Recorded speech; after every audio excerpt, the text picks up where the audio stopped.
Habari zenu wa Tanzania.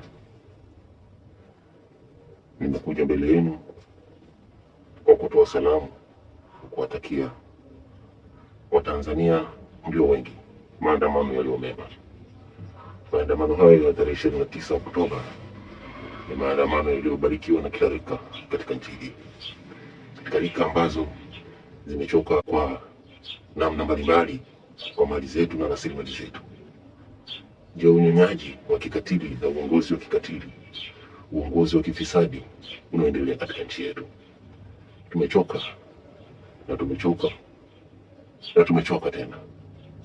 Hii ni fursa nzuri, ni wakati mzuri wa kujitokeza wewe kama Mtanzania kulipambania taifa lako ambalo limepotea na limepoteza rasilimali zake kupitia watu ambao ni wabinafsi na ni wenye uchu wa madaraka, watu ambao hawajali watu wengine bali wanajijali wao na familia zao.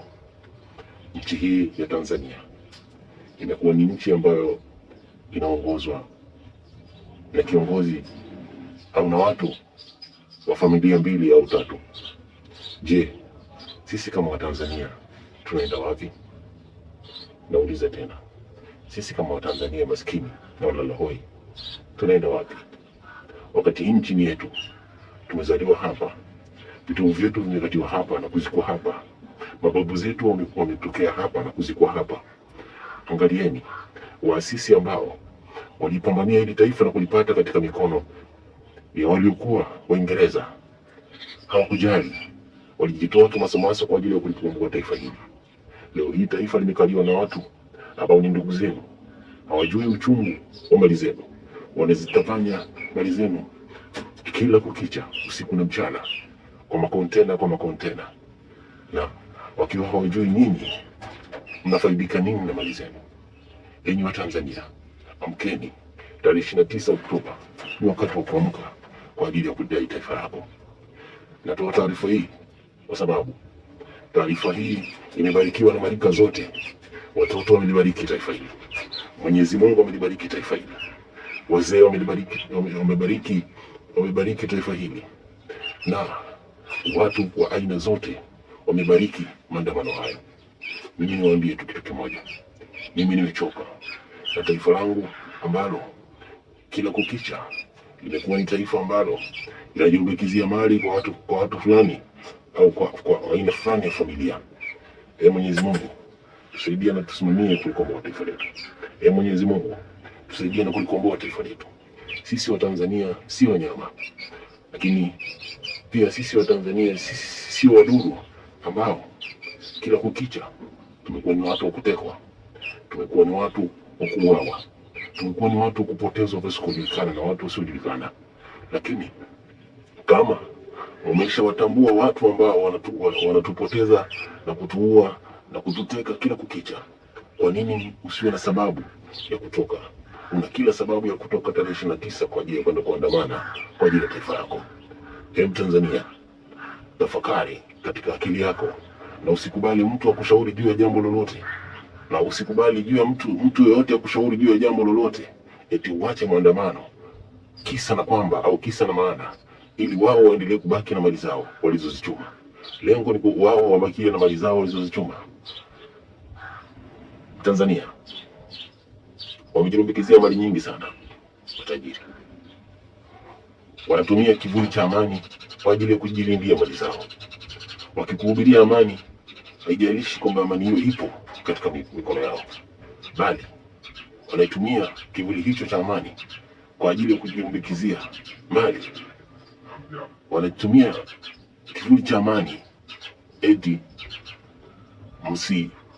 msivuruge amani ya Tanzania, hali ya kuwa wanajua kabisa watapoteza mali zao, hali ya kuwa wanajua kabisa vile ambavyo wamevificha vitachukuliwa na Watanzania ambao ni wahusika halisi na wamiliki halisi wa vitu hivyo. Rasilimali zetu zimekuwa zikitoroshwa kila usiku na mchana. Tuna madini, nchi yetu ni tajiri, ardhi yetu haina sumu yoyote, nikimaanisha ardhi iliyo yenye rutuba ambayo ingefaa leo hii tungekuwa tuna vikundi mbalimbali kwa ajili ya kuilima ardhi yetu, Lakini Watanzania walio wengi tumekuwa wavumilivu kiasi kwamba miaka 60 iliyopita hakuna rais hata mmoja ambaye ameizungumzia amani kama kipengele cha kuwakomboa wananchi wake, zaidi ya rais mmoja tu ambaye aliongoza mwaka 2016 na kuishia mwaka 2020. Hapo ndipo maisha yake yalipoondoka. Rais huyu ni Bwana Joseph Pombe Magufuli, rais aliyependwa na Watanzania wengi, rais aliyekubalika na kila rika, watoto na hata walemavu, rais ambaye hakutaka kuona taifa linabagazwa na watu ambao hawaoni uchungu wa mali zao, rais ambaye hakutaka kuona madalali wakiuza nchi hii magharibi, nchi za magharibi, rais ambaye aliona uchungu wa kuilinda mali ya taifa. Nawaambia tena, Mwenyezi Mungu tubariki katika maandamano haya, kwa sababu maandamano yetu ni ya haki, maandamano yetu ni ya umoja. Kama maandamano yetu ni ya kudai haki, kwa nini watuandalie vifaru na wanajeshi kwa ajili ya kudhibiti? Kwa nini watutafutie wanajeshi kutoka nje ili watudhibiti? Mimi nichukue fursa hii kuambia wanajeshi wa taifa hili, makapteni wote wa taifa hili ambao mnaongoza vikosi mbalimbali vya jeshi kwa ajili ya kulinda mipaka ya nchi na taifa lenu, msije mkaruhusu kitendo hicho cha kufanya wanajeshi kutoka nchi jirani kuja kuingia na kuvunja amani katika taifa lenu, kwa sababu wanajeshi hao watakapokuja watakuja kwa ajili ya kuwateka ndugu zenu na kuwaua ndugu zenu. Msikubali vitendo hivyo. Polisi ambao mnalinda watu na mali zao ni vyombo ambavyo tunavitegemea sana kwa ajili ya ulinzi na usalama wa taifa letu. Amani imepotea, amani imepotea, amani imepotea. Rais tumempata wa ajabu sana, rais tuliopewa aliyobandikwa bila hata huruma. Amekuwa rais wa ajabu sana, amekuwa rais wa kutubagaza,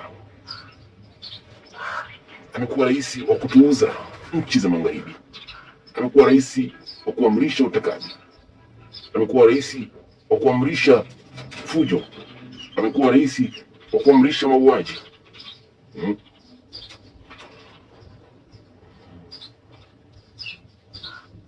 Watu zaidi ya 200 waliotekwa katika nchi hii haijulikani wako wapi. Juzi wamemchukua Polepole, Mheshimiwa Polepole aliyekuwa balozi wa nchini Tanzania huko Ubelgiji. Wamemchukua Rais Polepole,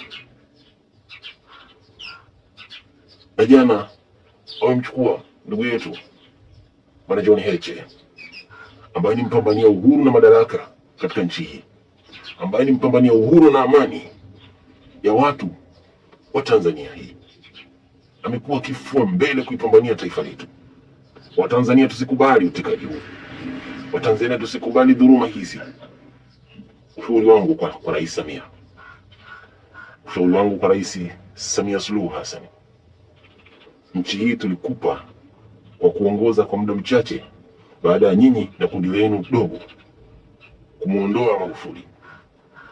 Watanzania hawakujua kwamba ni nani alimuondoa Magufuli, kumbe ni timu ambazo wewe unazikamata, ambazo wewe unazishikilia, na ni watu ambao walimuondoa Magufuli wanajulikana.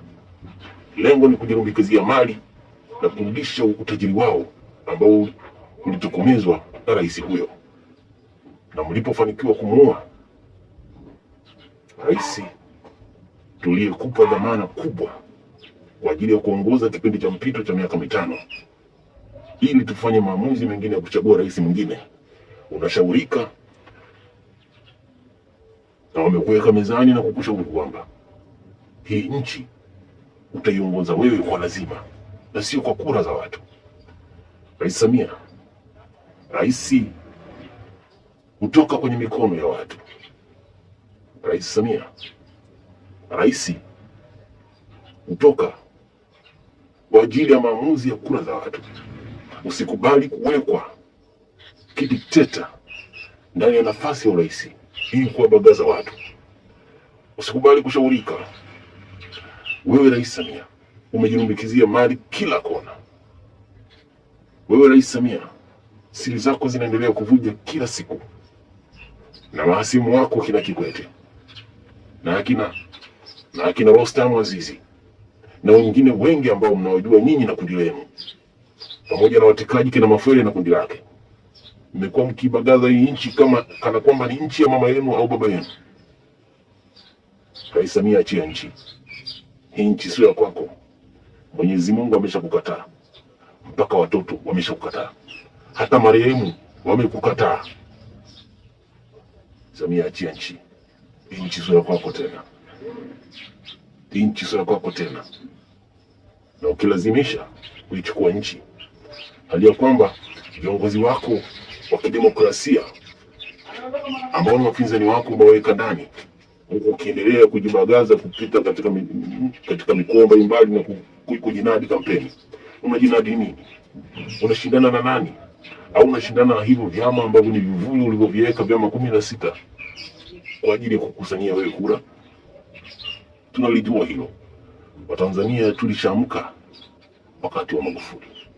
Sasa hivi tunachokihitaji ni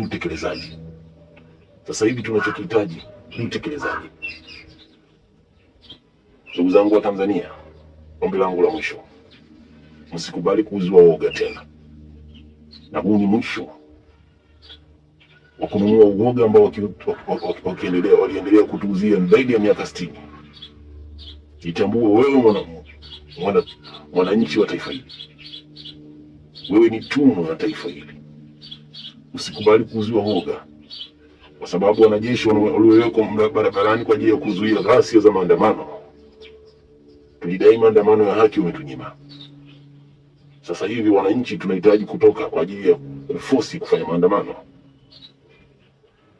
Tuna force kufanya maandamano, na wao wana force kutukataza kufanya maandamano, wakihubiri amani ili kujilindia mali zao. Wananchi, usije kukubali kubadilishwa akili yako kwa noti ya shilingi 10,000. Usikubali kubadilishwa akili yako kwa noti ya shilingi 30,000 au 50,000, na ukaongozwa miaka 5 katika maisha ya utumwa na ukatili mkubwa. Mwenyezi Mungu atawatia nguvu tarehe 29 na mkalikomboe taifa lenu. Niko pamoja na nyinyi. Tutalivunja taifa letu, tutaliteketeza taifa letu, halafu baada ya hapo tutalijenga taifa letu. Tuko tayari kubomoa miundo mbinu na kila kitu ili tuanze upya. Hatuwezi kukaa katika nchi ambayo tunaishi kitumwa. Hatuwezi kukaa katika nchi ambayo tunaishi maisha ya ajabu. Naomba sana Watanzania, kauli zao zinazoenea kila kukicha mtandaoni, wamewarubuni waandishi wa habari ili kuwabembeleza nyinyi. Aliyakuwa mahakama ni za kwao, bunge ni la kwao, tume ya uchaguzi ni ya kwao, na vyombo vya ulinzi na usalama ni vya kwao. Sisi wananchi ndio jeshi kubwa lililobaki. Tusikubali kwa haya yanayoendelea. Niwashukuru sana na niseme